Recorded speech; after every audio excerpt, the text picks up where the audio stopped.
अस्सलाम वालेकुम दोस्तों। 28 तारीख को सुबह 9 बजे के करीब अजीत पवार का इस तरह अचानक चले जाना, इस बात का यकीन अब भी कर पाना मुश्किल हो रहा। महाराष्ट्र की सियासत में अजीत पवार ने अपनी एक छाप छोड़ी है, लेकिन जो गया वो गया। लेकिन अब एक नहीं बल्कि कई सवालात लोगों के दिल में हैं, जिसमें से पहला सवाल यह है कि अब आगे एनसीपी पार्टी कौन संभालेगा। डिप्टी सीएम और फाइनेंस मिनिस्टर की जो सीट पहले अजीत पवार के नाम थी, अब उस पर कौन बैठेगा। और साथ में ये भी एक बड़ा सवाल है कि क्या शरद पवार की एनसीपी और अजीत पवार की एनसीपी अब साथ आकर एक ही पार्टी बन जाएगी। क्योंकि पिछले 2 महीनों से खुद अजीत पवार एनसीपी पार्टी से एक साथ आए, ऐसी अजीत पवार की भी ख्वाहिश थी और इसके लिए उन्होंने मीटिंग्स भी किए थे। 5 फरवरी को जो जेडपी इलेक्शन महाराष्ट्र में होने वाले थे, इस इलेक्शन के बाद अजीत पवार खुद इसका फैसला सुनाने वाले थे कि क्या चाचा और भतीजा मिलकर अब एक पार्टी बनाएंगे, एक होंगे। अभी आप जितना रिलैक्स लग रहे हैं, क्योंकि देश के ऑडियंस आपको देख रहे हैं, तो शायद ऐसा तो नहीं कि दोनों राष्ट्रवादी कांग्रेस जो है अभी साथ में आ रही है। जो आपके मनमुटाव थे, चूंकि आपने पिंपरी चिंचवड में कहा भी, अभी जो हुआ सो हो गया। नहीं नहीं, क्या हुआ इस चुनाव में, हमारे कार्यकर्ता जो है, कैंडिडेट जो होना चाहते थे, उन्होंने हमें भी बताया, उनको भी बताया, और अकेले लड़कर अगर वोटों का बंटवारा हुआ तो कैंडिडेट का नुकसान होता है। तो जो भी हमारा कार्यकर्ता है, वो चुनाव उन्होंने जीतना चाहिए, और वो जीतने के लिए अगर बंटवारा न होते हुए दोनों साइड के वोट अगर मिल गए तो रिजल्ट थोड़ा बहुत ठीक आने की संभावना रहती है। ये आगे जाके भी होगा।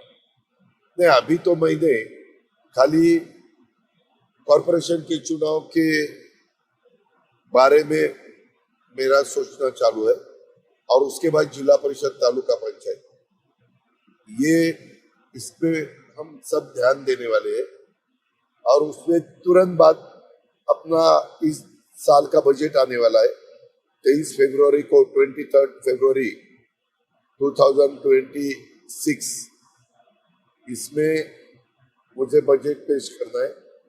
तो ये सब काम में मैं बहुत बिजी हूँ। हमने उस एंगल से कुछ सोचा नहीं। लेकिन इससे पहले ही ये सब हो गया। अब आगे जो फैसले लिए जाएंगे उनमें शरद पवार, सुप्रिया सुळे और सुनेत्रा पवार, जो अजीत पवार की वाइफ है, उनके तरफ से ही फैसले लिए जाएंगे। फिलहाल अजीत पवार के पास 41 एमएलएज और 1 एमपी हैं, तो दूसरी तरफ एनसीपी शरद पवार के पार्टी के पास 10 एमएलएज और 8 एमपीज हैं।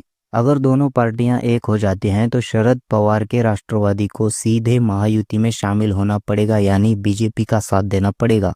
लेकिन भाजपा के साथ शरद पवार जाएंगे या नहीं, इसका जवाब अभी तक ना शरद पवार के पास से आया है, ना उनके पार्टी के पास से आया है, ना सुप्रिया सुळे के पास से आया है।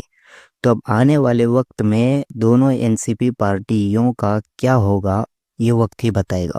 देखिए, बहुत बहुत बड़ा एक गैप पड़ गया है कि इनका रिप्लेसमेंट, दादा का रिप्लेसमेंट कौन हो सकता है।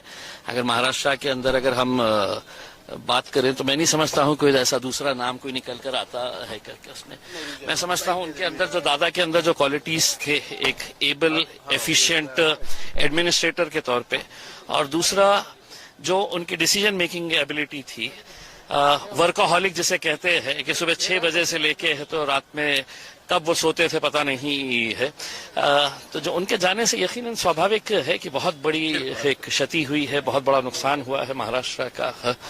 आप भी सर अपने काम को लेके उनके पास जाते थे, कब आखिरी मुलाकात? देखिए, मेरा तो सौभाग्य ऐसा था कि मैं पूना में पत्रकार था, आप ही के जैसा पत्रकार था मैं, और 12 साल मैंने, दादा वहां पर पालक मंत्री थे, नेता थे, तो मैं अक्सर उनके पास एज अ पत्रकार बोल के जाता था। फिर मुझे एक ऐसा मौका मिला कि 5 साल मैं विधानसभा में गया तो दादा के साथ बैठने का मौका मिल गया था, और वही 5 साल के अंदर फिर बहुत कुछ दादा से सीखने को मिला। एक बात जो सीखने को मिली कि हम कुछ नहीं रह के भी जरा सा काम करें तो थक जाते हैं, और ये इतना बड़ा ओहदा हासिल करने के बाद भी सुबह 6 बजे से लेकर रात में कब वो सोते थे पता नहीं है। तो काम करते रहो, तब जाकर है तो जब आप दुनिया से रुखसत होते हैं तो ऐसे सरों का समंदर देखने को मिलता है, और हर इंसान की आंख में आंसू थे उसमें। इम्तियाज जलील ने राज ठाकरे के साथ वाली ये तस्वीर शेयर की है। ये फोटो उस वक्त की है जब इम्तियाज जलील अजीत पवार के आखिरी वक्त यानी अंतिम संस्कार में गए थे। तभी उस वक्त जो भीड़ थी वहां पर ये दोनों आमने सामने आते हैं और इम्तियाज जलील राज ठाकरे को देखकर मुस्कुराते हैं। वो चाहते थे कि मुसाफा करें, मिले, लेकिन राज ठाकरे नजरें छिपाकर वहां से चले गए। अब इस पर औरंगाबाद सिटी प्रेसिडेंट शरीक नक्शबंदी ने क्या कहा वो आपको सुनाते हैं। अब आइए बात करते हैं एक ऐसी तस्वीर की जो तेजी से सोशल मीडिया पर वायरल हो रही है। भले ही ये तस्वीर महाराष्ट्र के deputy chief minister Ajit Dada Pawar की अंतिम विधि की है, लेकिन इस तस्वीर में इम्तियाज जलील के सामने से गुजरते हुए मनसे के सदर राज ठाकरे इंतहाई गुस्से में आगे बढ़ते हुए दिखाई दे रहे हैं। वहीं हस्बे आदत मजे लेते हुए इम्तियाज जलील मुस्कुरा रहे हैं। शायद दोनों ही अपने अपने अंदाज में एक दूसरे को जवाब दे रहे हैं। इम्तियाज जलील को देखकर राज ठाकरे शायद दिल ही दिल में ये सोच रहे हैं कि अच्छा तुम हो इम्तियाज जलील जिसने महाराष्ट्र में 125 सीटें जीती है। वहीं इम्तियाज जलील मुस्कुराकर उन्हें जवाब दे रहे हैं कि हाँ, मैं वही इम्तियाज जलील हूँ। आपको बता दें कि राज ठाकरे जो अपने आप को महाराष्ट्र के एक बहुत बड़े नेता मानते हैं, लेकिन 13 सीटों से ज्यादा जीत हासिल नहीं कर सके। वहीं मजलिस ने 125 सीटों पर जीत दर्ज करवाकर महाराष्ट्र की सियासत में मौजूद बड़ी बड़ी पार्टियों को अपनी सियासी साख बचाने पर मजबूर कर दिया। वहीं इम्तियाज जलील साहब ने महाराष्ट्र की उन तमाम सियासी पार्टियों को ये सोचने पर मजबूर कर दिया कि आप चाहे या ना चाहे, आप माने या ना माने, लेकिन मजलिस इत्तेहादुल मुस्लिमीन को साथ लेकर सत्ता में हिस्सेदारी जरूर देना होगी। शुक्रिया। इस तस्वीर पर आपकी राय हमें कमेंट में जरूर बताना। इस पैर से माजूर शख्स का वीडियो सोशल मीडिया पर आपने देखा होगा। पहले तो देखो, मैं आपको बता दूं कि ये वीडियो अपने इंडिया का नहीं है। ये वीडियो है नेपाल के रामपुर रोहतक का। वहां पर मूर्ति विसर्जन किया जा रहा था और उन्हीं के दरिंदों के तरफ से मस्जिद पर पहले हमला किया गया और उस वक्त इन जाहिलों को भगाने के लिए ये जो पैर से माजूर मुसलमान था उन पर उस डंडे से हमला करता है जिस डंडे का सहारा लेकर वो रोजाना चलते हैं और इनकी तारीफ हर कोई सोशल मीडिया पर कर रहा है। आप भी इन तमाम खबरों पर अपनी राय जरूर बताना। इंशाल्लाह अगली वीडियो में फिर मुलाकात होगी।